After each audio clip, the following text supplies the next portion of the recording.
Hello there, it's another Wednesday night and another News Extra night. Let me again start by asking the Muslim Ummah, how is the Ramadan fast going?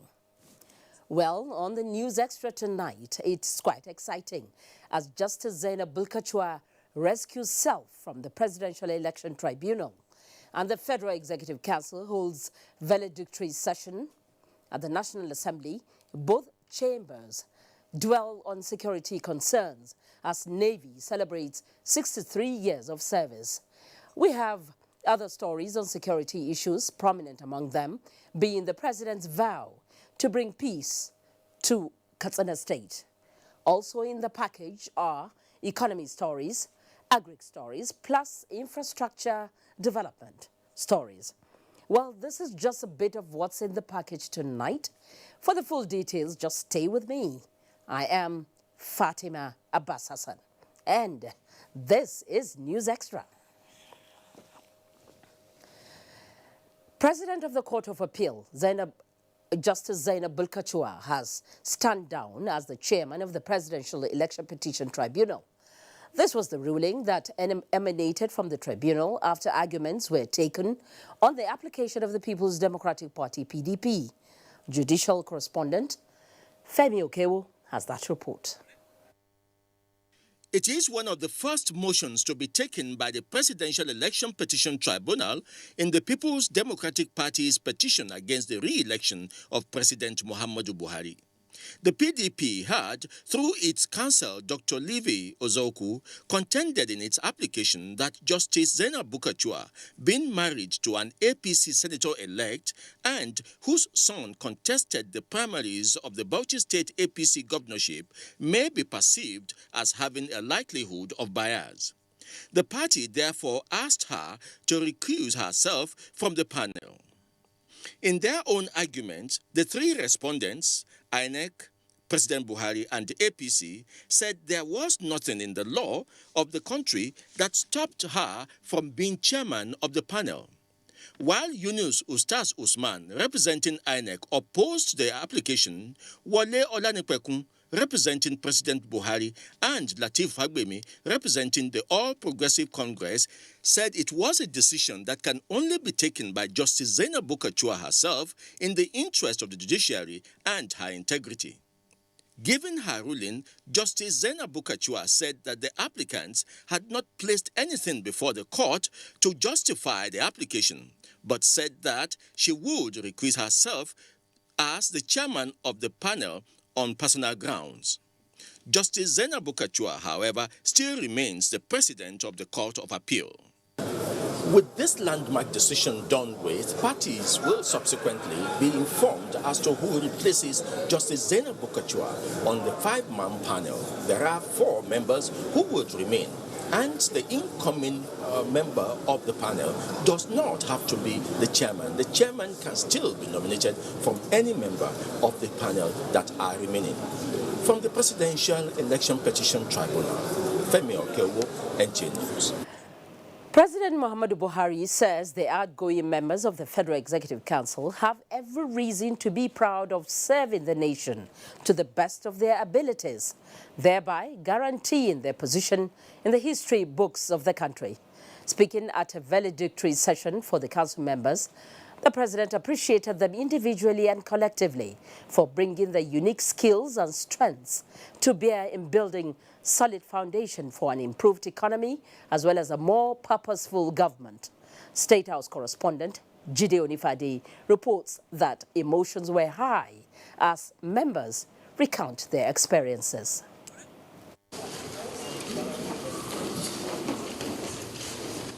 It has been a journey through thick and thin.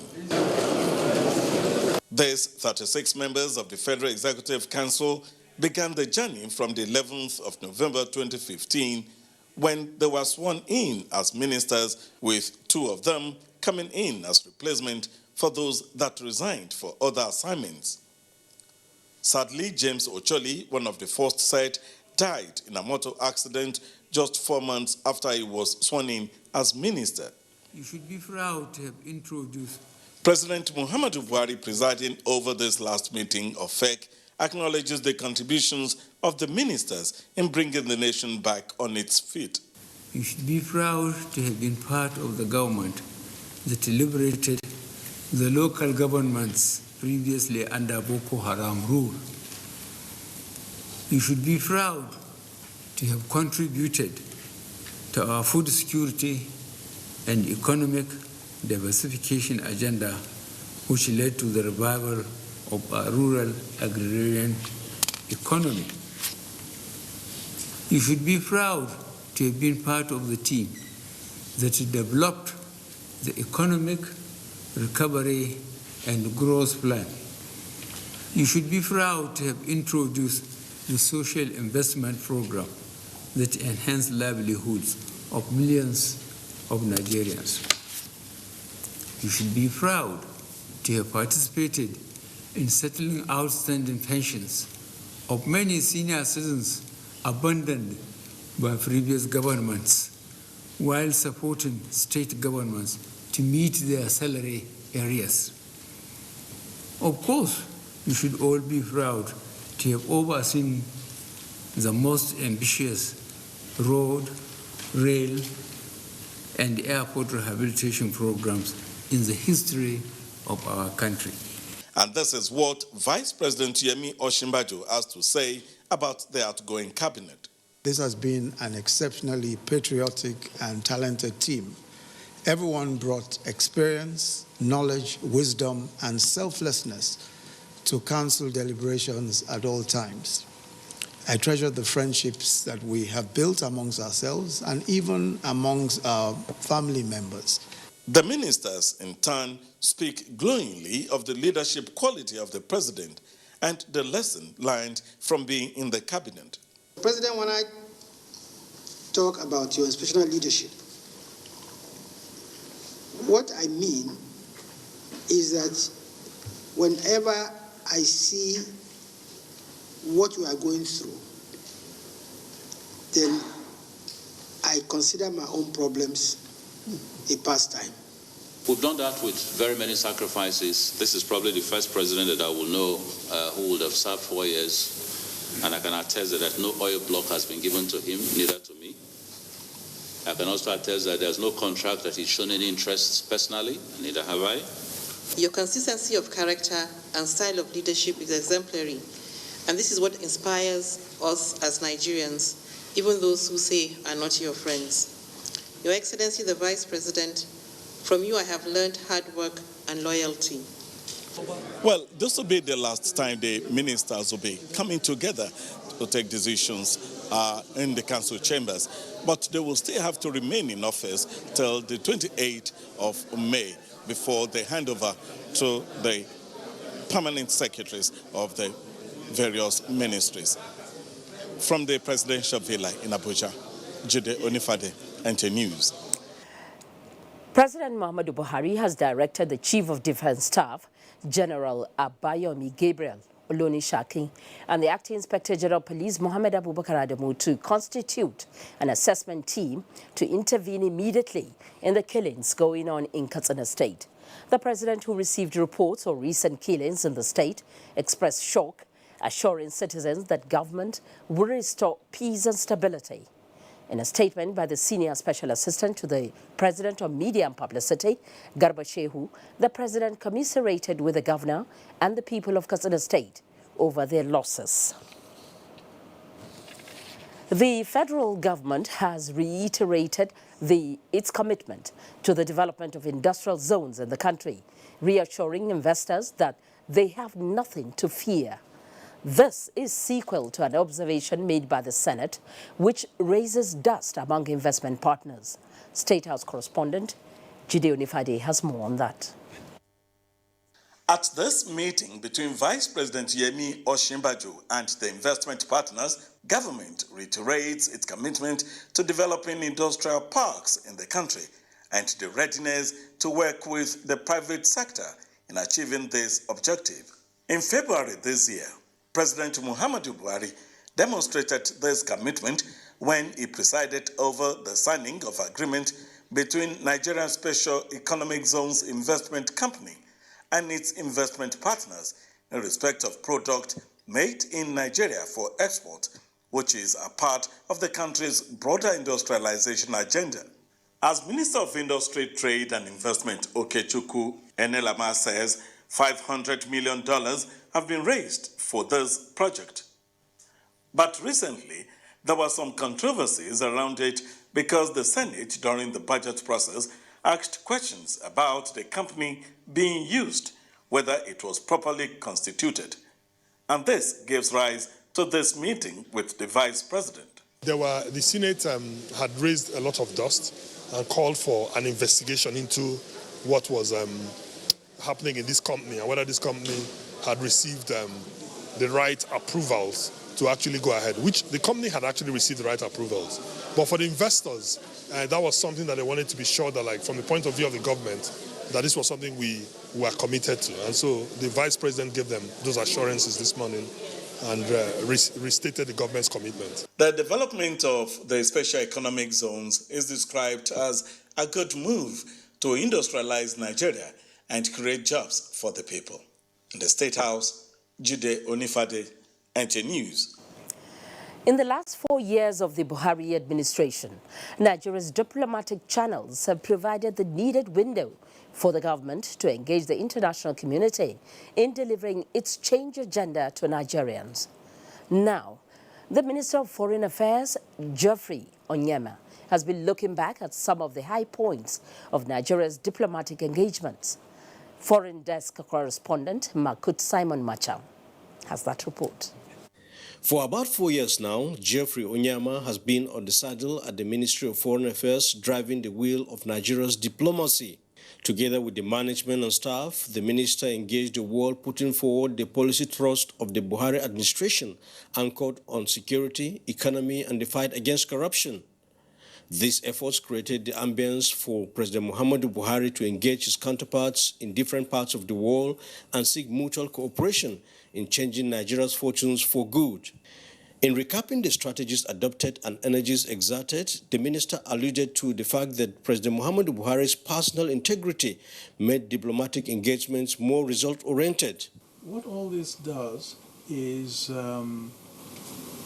it tells countries all around the world that Nigerian leadership, is ready and open for honest business, and that Nigeria is going in a totally different trajectory under this president, and that countries around the world should no longer see Nigeria as a pariah. He also recalls how the president stood tall at the United Nations, African Union, the ECOWAS, and other multilateral and bilateral engagements, galvanizing international coalition in the fight against corruption and terrorism.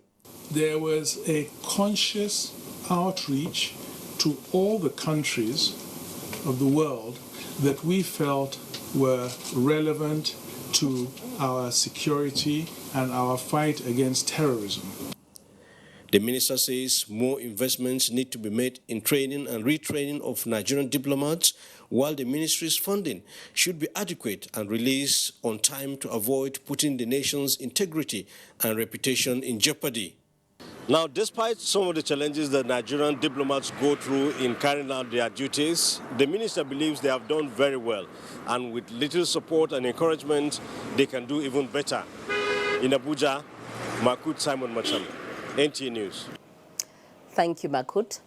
Now, have you ever been given a medical test result that is proven wrong after another test? Have you ever been treated for a wrong ailment because of faulty diagnostic equipment? Have you ever been given a hospital bill that you rub your head thinking of how to pay the bill? Now, to find answers to all these questions, inform the launch of the assessment checklist for federal tertiary hospitals in the country. Basi Itaipan, who was at the launch, tells us more. Short video titled The Truth Points, showcasing the experiences of people from various parts of the country on some healthcare facilities, set the tone for the launch of the assessment checklist. With the launch of the checklist, the country is on the path to achieving 75% of accessing quality healthcare delivery within 2 hours by 2023, in line with WHO 2030 targets of 80%. Now, these are the targets set by the World Health Assembly for countries to achieve by 2030. 80% of the country should have access within 2 hours to a center that can provide emergency surgical care. The checklist, designed as a change product by Ministry of Health for improved healthcare system in the country, intends to improve confidence of Nigerians, accountability framework, quality and safety, as well as reduce medical tourism. We should see quality as a fundamental human right to which every Nigerian is entitled to enjoy. And if we have that in mind, I think we will change the way and manner in which you do business.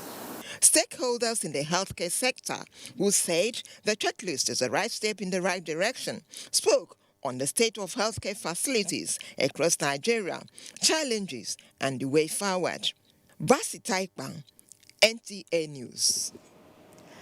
Well, just early this month, the 2019 UN report on biodiversity concluded that an unprecedented decline in nature is threatening humanity. It said 1 million species of plants and animals around the world are now at risk of extinction, in part due to human activities. As Nigeria joins the rest of the world to mark the 2019 Biodiversity Day, which comes with the theme, Our Biodiversity, Our Food, Our Health. Correspondent Justice Bem Unyi reports on the need for bending the curve of biodiversity loss and also gives a highlight of biological resources constituting a capital asset with great potential for yielding sustainable benefits. When you hear the word biodiversity, it is simply a term given to the variety of life on Earth and the natural patterns it forms. This explains the wide variety of plants, animals, and microorganisms that abound in the world. Research shows that without biodiversity, there would be no such diverse industries as agriculture, cosmetics, and pharmaceuticals, just to mention a few.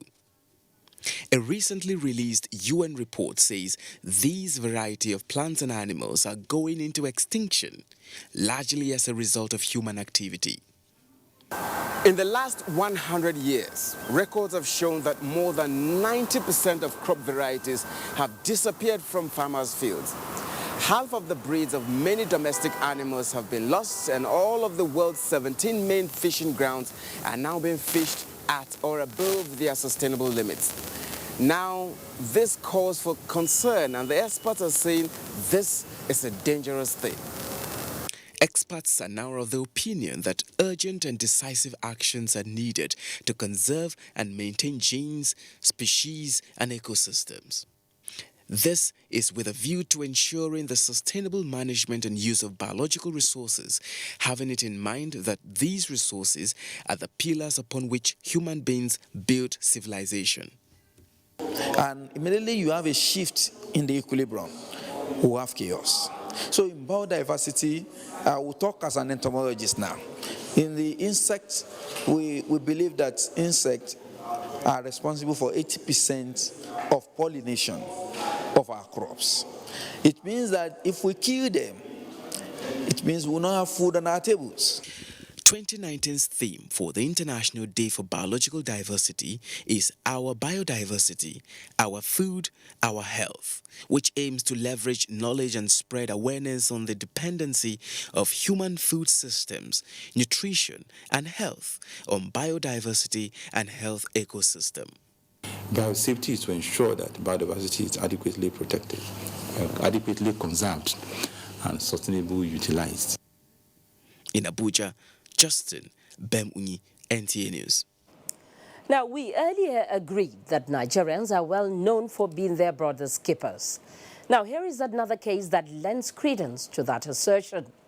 Worried by the alarming rise in consumption of drugs in the country, some concerned citizens of like minds in Ogbomosho, under the auspices of Ogbomosho First Community Initiative, embarked on a rehabilitation center project for drug addicts and abused persons. It's over now to Larry Belei, who was at the inauguration of the center, and which is described as the first of its kind in the southwest of Nigeria. Ogbomosho town in southwestern part of the country has always believed in carving a niche for itself. This time, the illustrious sons and daughters of the town came together under a banner they called Ogbomosho First Community Initiative to build a behavioral anonymous center. This community has always built on the strength of its youths.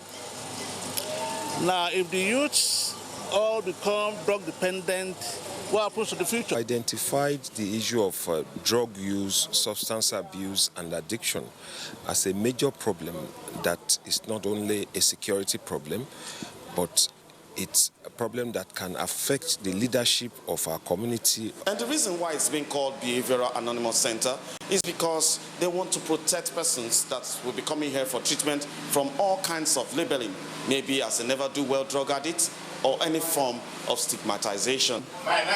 We've treated some cases of heroin and the injectables like pentazocine, petidine. Getting those who are hooked out is much more expensive. Nigeria has been working more on taking the drug out of the street, which is cheaper than taking the addicts out of drug. People as young as people just entering the secondary school or about leaving the primary school are abusing drugs. The age group that's really affected by drug use in Nigeria is between 25 to 39 years. We're talking about people who should be at the peak of their productivity. In conjunction with the Nigerian Drug Law Enforcement Agency, NDLEA, the commissioning of the center afforded professionals in rehabilitation of drug abusers, traditional chiefs, security operatives to sound the alarm on how to nip in the bud urgently the rise in pervasive consumption of drugs. What we've just witnessed is the foundation laying ceremony of the permanent site of the Anonymous Behavioral Center. The people of Ogbomosho are grateful to the indigenes who have resolved not to relent in developing the area in all spheres. From Ogbomosho town, Larry Belei, NTA News. President Muhammadu Buhari has approved the reappointment of Yakubu Ibn Mohammed as the Director General of the Nigerian Television Authority, NTA, for a second term. A statement by the Secretary to the Government of the Federation, Boss Gida Mustafa, states that the renewal of the DG's appointment is for a final period of 3 years and takes effect from 24th of May, 2019. You're watching News Extra. Up next, security matters take center stage as National Assembly re-strategize. That's the outlook when we return after the break. The clock is ticking. It's the signal for the inauguration of the 16th President of Nigeria and 5th President in the 4th Nigerian Republic. Nigerians are set to mark the beginning of the second term of Muhammadu Buhari as President of the Federal Republic of Nigeria. The first term saw the most massive critical infrastructural development, agricultural revolution, war against corruption, tackling insecurity, and unprecedented social investment programs. Our opportunity to keep moving our country on the path to a prosperous future. It's the next level for the Nigerian people. This is our time as Nigerians. Come, let us celebrate the next level with Muhammadu Buhari, President and Commander-in-Chief of the Armed Forces, Federal Republic of Nigeria. Date, Wednesday, 29th May 2019. Venue, Eagle Square, Abuja. Time, 8 a.m. prompt. Roll out the drums. Come, let's celebrate. Announcer Boss Gida Mustafa, Secretary to Government of the Federation and Chairman 2019 Presidential Inauguration Committee.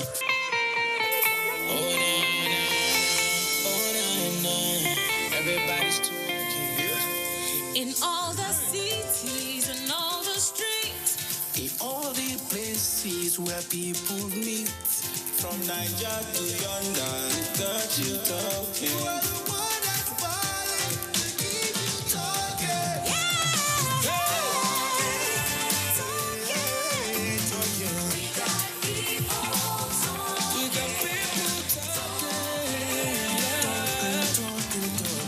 We've got people talking. Listen from east to the west to the south. Everywhere they cover, they know the mouth.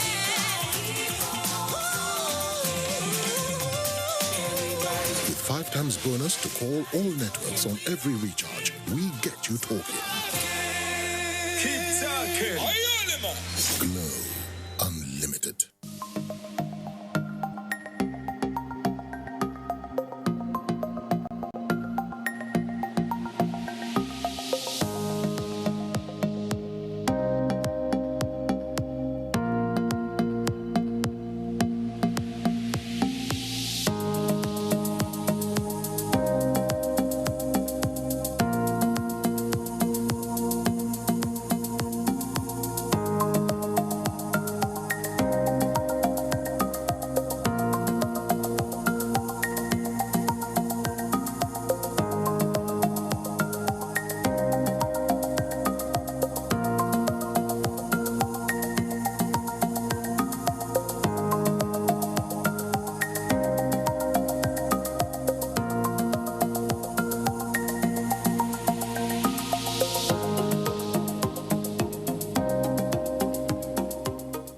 Pursuant to our commitments towards improving the investment climate of the Nigerian telecom industry and sustaining a robust collaborative regulatory environment capable of addressing future challenges, the Nigerian Communications Commission hosts a special summit tagged Nigerian Telecoms Leadership Summit NLTS 2019. Dates: Thursday, May 23rd, 2019. Venue: Eko Hotel and Suites, Victoria Island, Lagos. Time: 9 a.m. prompt. Theme: Repositioning the Nigerian telecoms industry for future prospects and challenges. The summit presents a unique opportunity for the Commission to interact with key stakeholders. Special guest of honor, Professor Yemi Oshibajo, Vice President, Federal Republic of Nigeria. Guests of honor, Chief Abdurrahim Adebayo Shitu, Mr. Akinwumi Ambode. Keynotes: Best Fit Infrastructure Investment Choice for an Emerging Market. Speaker, Dr. Mrs. Omobola Johnson. Panel discussion: Challenges facing the Nigerian telecom industry, way forward, and the role of the regulator. This event is strictly by invitation. Professor Umar Garba Dambata, announcer.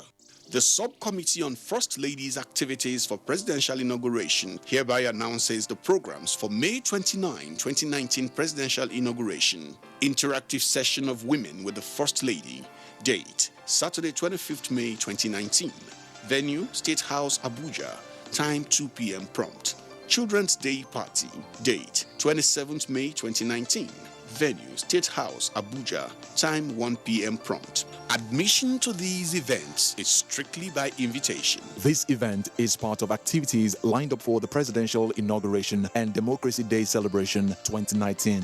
Hajia Miriam A.D. Rufai, Secretary, Committee on First Ladies' Activities for Presidential Inauguration 2019, announcer.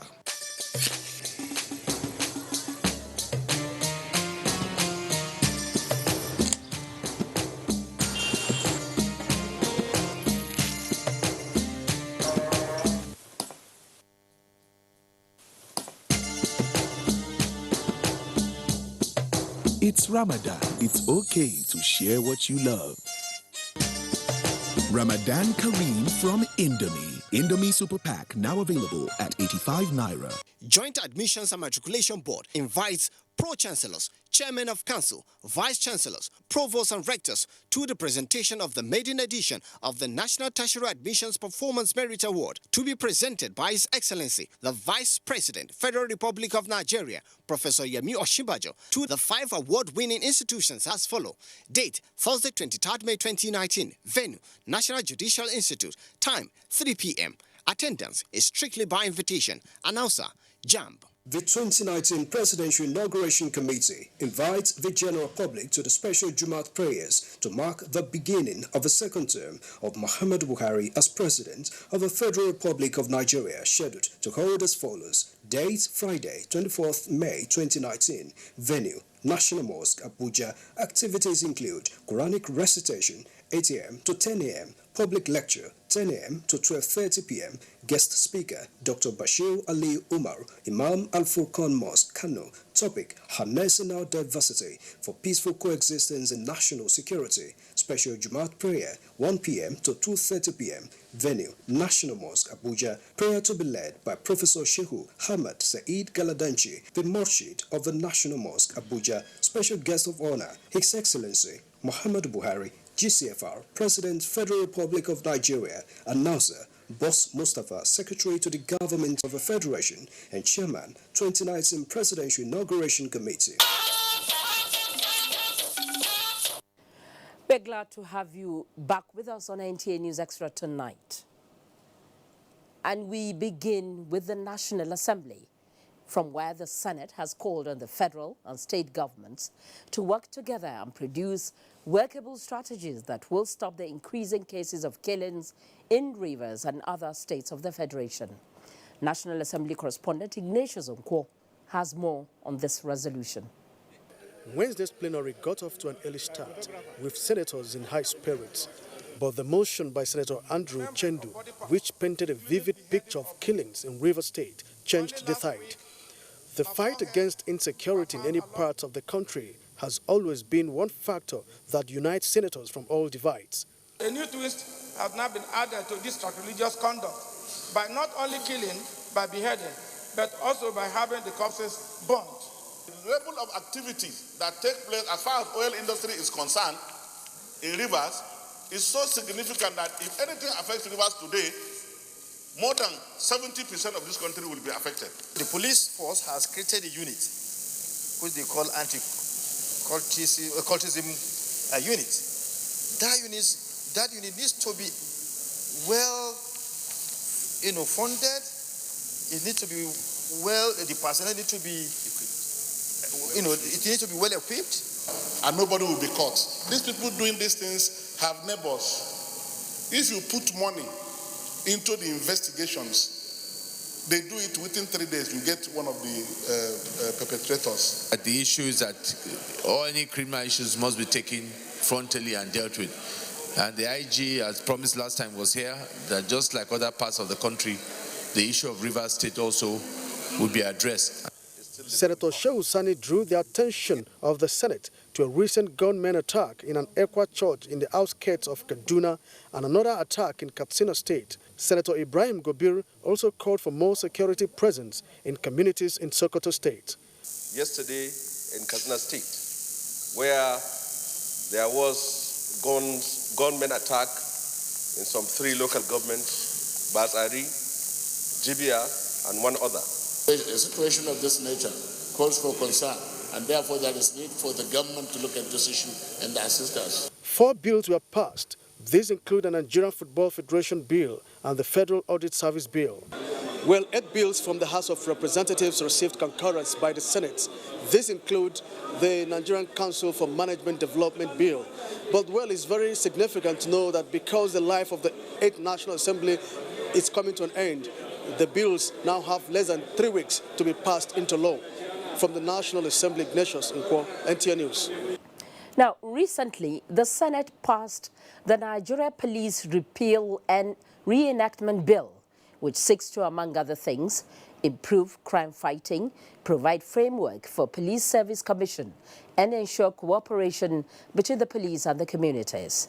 But members of the House of Representatives, while scrutinizing the bill, observed some clauses that could not be applicable. National Assembly correspondent Lami Ali has the details. The Nigeria Police Bill was forwarded from the Senate for concurrence. Among areas that contradicts the provisions of the Constitution as observed by House members include procedure for the appointments of the Inspector General of Police, State Commissioners of Police, and the number of Deputy Inspector Generals of Police. House members, while debating the Nigeria Police Bill, highlighted the observed lacuna therein. Clause 7 of the bill talks about the appointment of the Inspector General of the Police, which will be done by the President upon the advice of the Police Council. And nothing is mentioned about confirmation by the Senate. If you look at the military, they have a lot of GOCs, they have a lot of generals, So in the police, they have 7 DIGs. And the bill is saying that you should reduce the number of DIGs from 7 to make it 1. Are we trying to move forward, or are we trying to come back? How do you ordinarily want to get the consent of the state governor for the appointment of commissioner of police? When the Speaker put forward the question for second reading of the bill, this was the response of members. Honourable colleagues, the question is that the bill be now read a second time. Those in favour of the motion say aye. Those against it say nay. It's like the nays have it.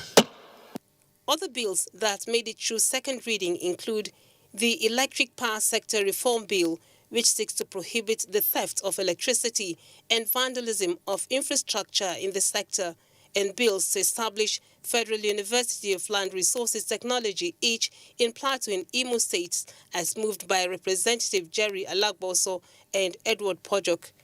Wednesday's plenary featured the passage of 6 bills, among them a bill for an act to prohibit the use, manufacture and importation of plastic bags due to their harmful effects on the environment. The lawmakers also called for urgent intervention on the incident of burning oil fields in parts of Ondo State under the joint venture operations of NNPC and Chevron. If immediate action is not taken, one of the longest coastline in Nigeria, which of course is in my place, with all its economic potentials, may be in jeopardy.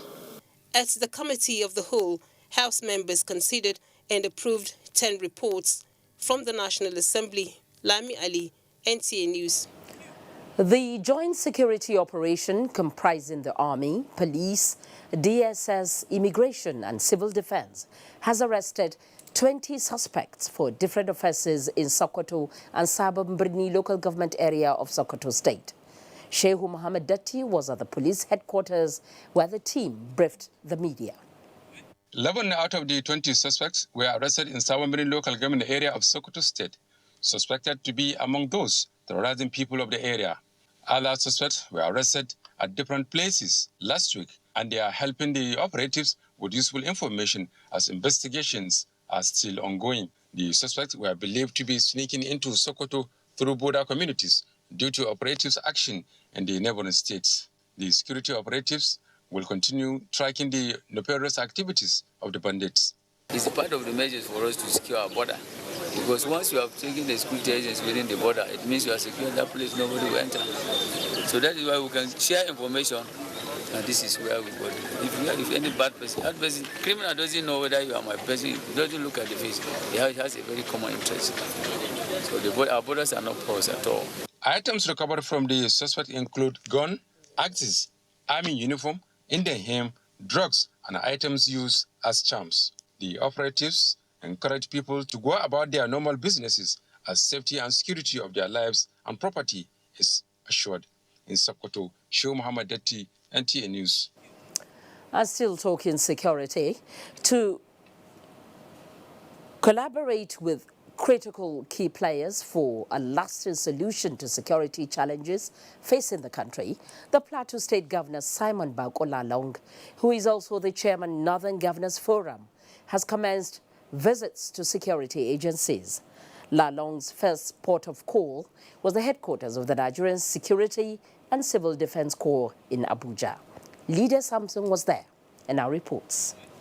Plateau State has had its share of security challenges. However, through an all-inclusive stakeholders collaboration, the state government was able to nip the crisis in the bud. Now, determined to bring his experience to bear on his added assignment, Governor Lalong says he decided to visit the Nigerian Security and Civil Defense Corps, one of the agencies that played a critical role in curbing the problem of security in Plateau State. I've been given an added responsibility. I didn't know that while trying to manage the one in my state, they said you must lead the northern governors to see how to control or summon the challenges that we have, especially the insecurity that we have in the north. For the Commandant General of the Nigerian Security and Civil Defense Corps, the visit will further consolidate the existing relationship between the Corps, Plateau State and the North in general. He has said that my agency has been doing its best to see that it brings peace to the states, two states. I want to tell him that with what he has done for us, we are going to do more. We are dedicated, we are committed, and we're putting our best to justify the confidence reposed in us. Working in line with President Muhammadu Buhari's resolve, they have committed to whatever it takes to tackle the problem of security, as well as work with all stakeholders to find a lasting solution to the region's security issues. In Abuja, Lydia Sampson, NTA News. Now, in keeping with its motto, onward together, the Nigerian Navy is kick-starting its 63rd anniversary celebration with a press conference to acquaint Nigerians with its operational achievements. Correspondent Najaa Tijani has the details. Many may not realize the extent to which the Nigerian Navy defends the territorial integrity of Nigeria. And now that it is set to acquire 2 new vessels, this will further enhance maritime security in the country. Expounding some of its operations and achievements to citizens, a part of activities marking the 63rd anniversary of the Nigerian Navy. On Friday, we're going to have the Jumat prayers, while on Sunday,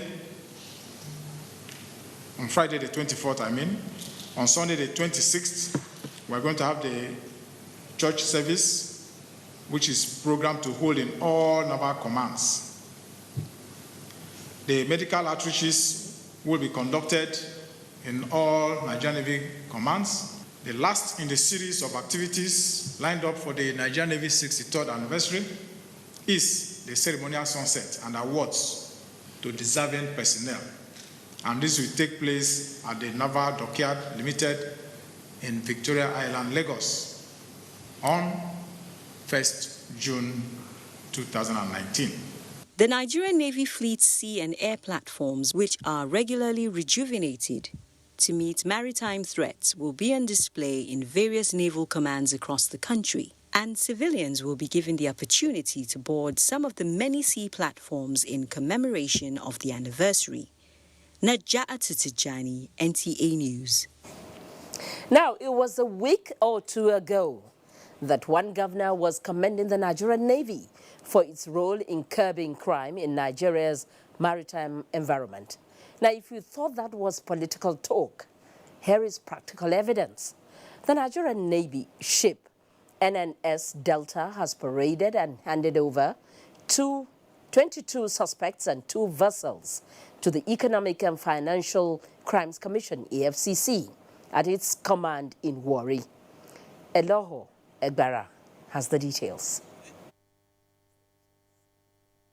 Every day, Nigeria loses billions of dollars to illegal exploration of crude oil and gas. This menace has been receiving the attention of security operatives, constantly policing the creeks and the high seas to hurt the perpetrators of the untoward activities. Over the weekend, their efforts yielded another huge success, which led to the commander, NNS Delta, Commodore Ibrahim Deu, calling for the support of the Economic and Financial Crimes Commission, EFCC, towards the prosecution process of 22 suspected illegal bunkers. The operation also led to the recovery of 2 vessels allegedly filled with illegal refined products, which were handed over to the officials of EFCC. Let me use this opportunity also to warn and advise all individuals or persons that are involved in this nefarious act to desist from that, because the Navy will not stop from doing everything possible to sanitize our maritime domain. Samples of the products have been taken to the laboratory and investigation has commenced. The principal superintendent, EFCC in Benin Zone, is Richard Oberega. We are going to interview the suspects and find out the extent of involvement and how they came about these products. We'll brief you subsequently of developments as we investigation. The Nigerian Navy says it's leaving no stone unturned in reducing the menace of illegal bunkeries in the waterways. Elo Agbra, NTA News. A blend of 57 men and women picked from the military and government agencies have been loaded with basic knowledge on space technology, spacecraft engineering. Chimdima Ndubisi reports that it is believed that the skills will come in handy in combating insecurity and other developmental challenges in the country. Most developing countries these days are leveraging on the benefits space technology provides to solve their national challenges, especially security matters. For instance, space technology such as imagery can be used in identifying ground targets, the global positioning system for navigating weapons system on target. So is the signals intelligence used in detecting communications and telecommunications in information exchange. The infrared satellite sensors can spot missile launches, while meteorological satellites provide weather data for the military. Give us the technology and the science we need in the field to counter all the myriads of challenges that we have as a nation. That's exactly the knowledge Flying Officer Ayomide Stephen and 56 others have acquired at the Space Technology and Spacecraft Engineering Basic and Intermediate Training course. Officer Ayomide says he's now equipped to handle the nation's security issues, such as pipeline vandalism, insurgency and cyber crimes. Designs of satellites. Now, I think I confidently say every participant can give an advanced design concerning their own sources. They can compete with their contemporary on a basic and intermediate stage. We did a specific training regarding remote sensing and some of this application of space products to tackle that. So regarding remote sensing can be used to tackle some of these problems we are currently facing in the country. The course, which lasted for 4 months, took place here at the National Space Research and Development Agency, saving the federal government millions of naira that would have been spent if the course was done outside the country. In Abuja, Chimdimma Ndubisi, NTA News. Still to come, Minister of Aviation inaugurates new projects at Kano Airport. Do join us again. The Honorable Minister, Federal Ministry of Youth and Sports Development, Solomon Dalun, hereby convenes the 6th meeting of the National Council on Youth Development, scheduled to hold on Friday, 24th May 2019, with Honorable Minister as chairman.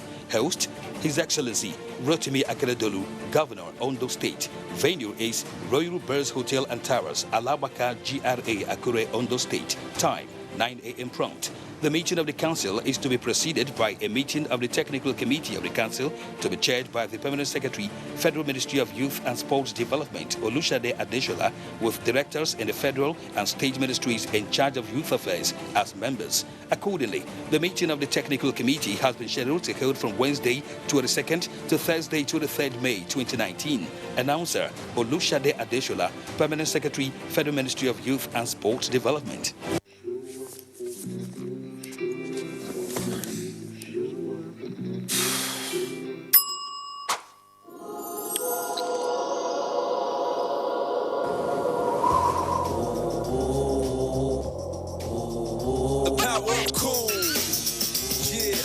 Back for a minute to the old school. Everybody love me when I do what I do, cause when I come through I got the power of cool. The power of cool.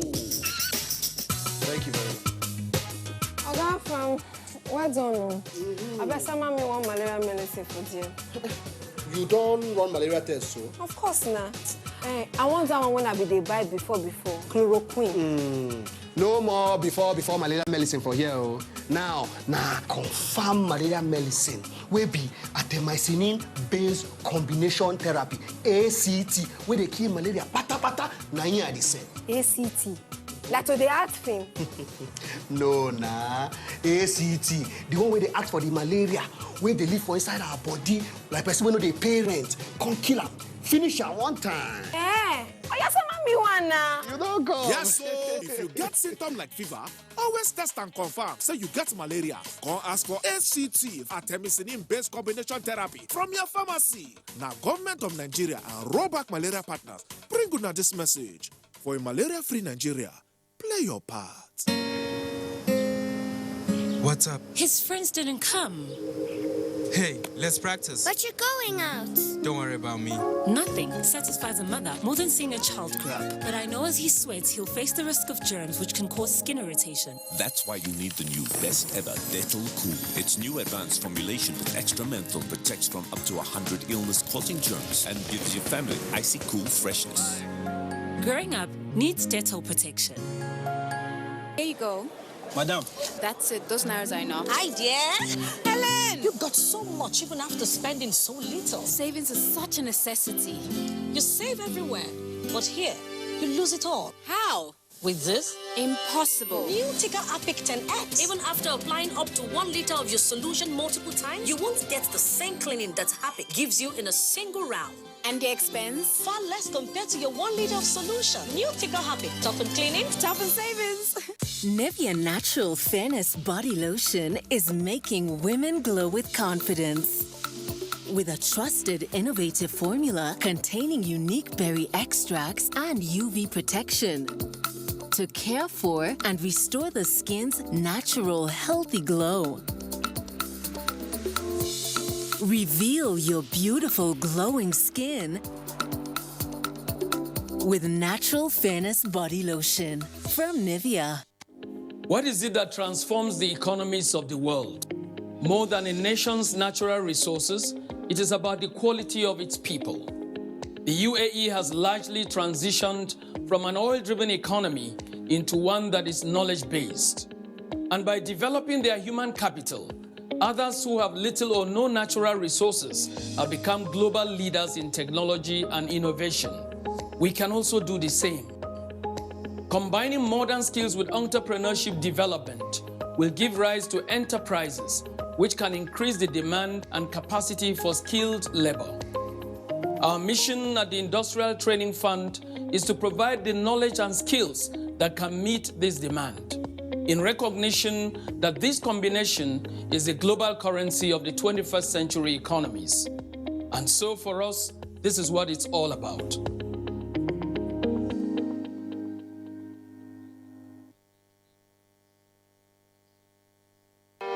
I thought leaving the country was the best decision for me and my future. I left for a better life. We were picked up by immigration officials and sent to a detention camp. I spent 8 months in the detention camp. There was no food, no water. I saw people being beaten like animals. Some women were raped. Some women were sold as slaves. I thought I would never see my loved ones again. I have made the biggest mistake of my life. I have wasted all my savings. I have to start all over again. Migration is a human phenomenon which cannot be stopped. But if we choose to migrate, we advocate that it should be done in a safe, orderly, regular, and dignified way, and not in a dangerous and tortuous manner. This message is brought to you by the National Commission for Refugees, Migrants, and Internally Displaced Persons. We're glad to have you back with us on the program. And time now to join Abolade Salami in our Lagos Network studio for Business News. Hello there, very good evening. Fatima, and welcome to the Business News segment. The federal government is mapping out strategies to raise $140 billion to address the challenge of infrastructure deficits over the next 5 years. Minister of Industry, Trade and Investment, Okechukwu Enelama, stated this at a forum in Lagos. Minister of Trade and Investment, Okechukwu Enelama, said the commitment of the government to reposition the economy for high-quality growth and infrastructural development has gulped over 3.5 trillion naira in the last 3 years. The amount, he said, was not enough to address the challenges, hence the need for collaboration with other countries. We're trying to figure out how to raise $140 billion US that Nigeria needs, to catch up on its infrastructure deficit over the next 4 or 5 years. This is something the government is taking a very hard look at and thinking about how do we partner with, great countries like America and the Americans, as well as, other nations and other businesses around the world. The other obsession and commitment that this government has, particularly at the very top, the president and the Vice President, is this something of shared prosperity, the kind of prosperity that economists often call inclusive growth. The inclusive growth agenda of the federal government, he emphasized, led to various economic policies aimed at driving ease of doing business and boost foreign direct investment in the country.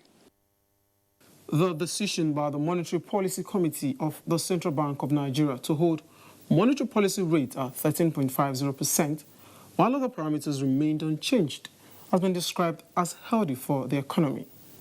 President, Chartered Institute of Bankers of Nigeria, Uche Olowo, said the uptick in April's inflation figures, as well as sentiments at the macroeconomic and financial environment, coupled with the uncertainty in the global oil markets, formed part of the committee's decision.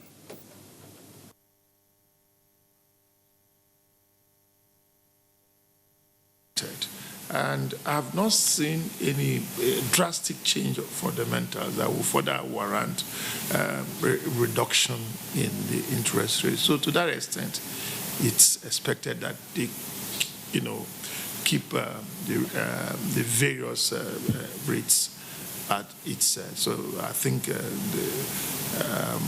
wasn't unexpected, so to say. Because the monetary authorities are watching it, every day and looking at how they can manage it. Because price stability and money stability is very critical. How you took the policy, you must be very careful. But what is before the monetary policy authorities is clear. I believe, and I want to also have that mindset, that they just don't want to inflict pain on. They are doing everything possible to making sure that the challenges before us are tackled headlong.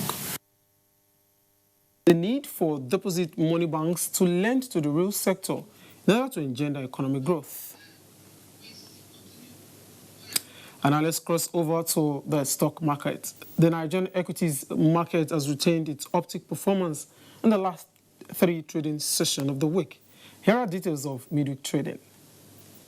And now stock market. At the close of Wednesday's trading, the market appreciated by 3.07% to close the all-share index at 31,145.15 basis points.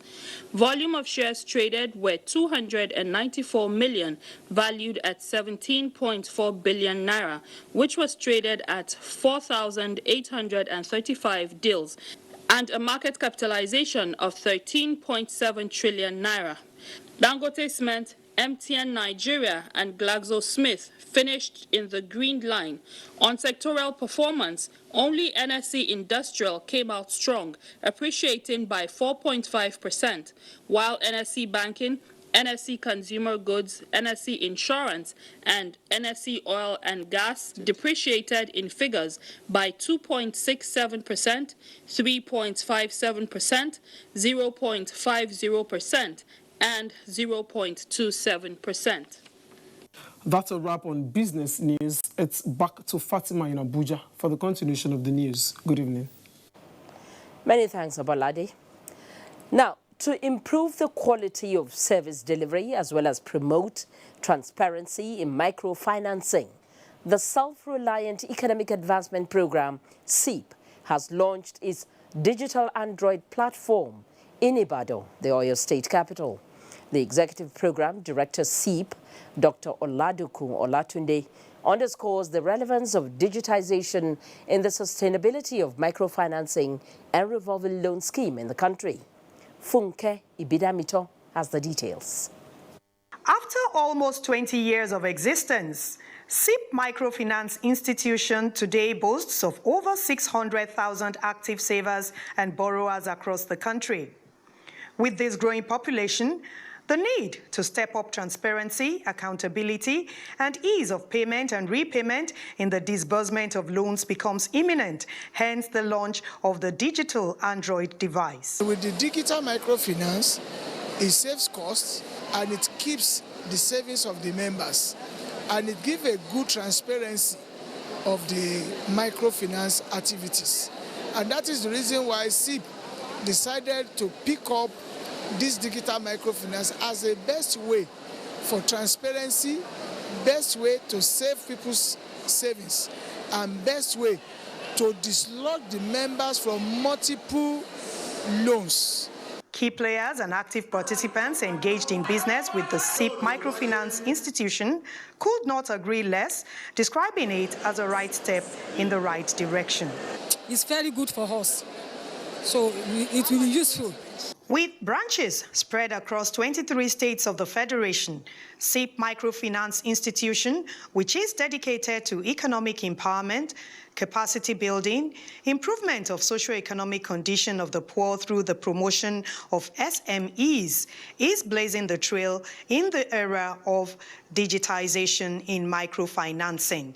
In Ibadan, Funke Bidamiton, NTA News.